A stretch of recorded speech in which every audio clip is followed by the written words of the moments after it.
Where your treasure breath, sell what you have and give. Not because you are forced, not because you are watched, but because heaven is watching the heart. He did not say accumulate. He did not say secure your comfort. He did not say build higher barns and call it blessing. He said sell. What a dangerous word to a world addicted to keeping. Sell what you have and give to the poor.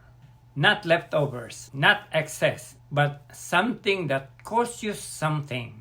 Because treasure is not measured by what you store, but by what you release. Provide yourselves money bags that do not grow old. How strange. Everything I touch fades. Shoes wear out. Cameras upgrade. Technology expires. Even the body weakens. But there is a currency that moths cannot eat, that thieves cannot touch, that markets cannot crush. A treasure in heaven that does not fail. And here is the piercing truth. Where your treasure is, there your heart will be also. So where is my heart? Is it buried in possessions? Is it tied to comfort? Is it chained to security? Or is it planted in eternity? When I give, I am not losing.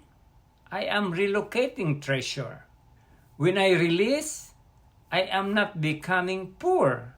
I am investing in forever.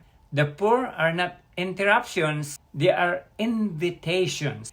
Invitations to loosen the grip of earth and tighten the grip on heaven. Jesus does not beg for donations, he invites transformations. Because generosity is not about money, it is about ownership.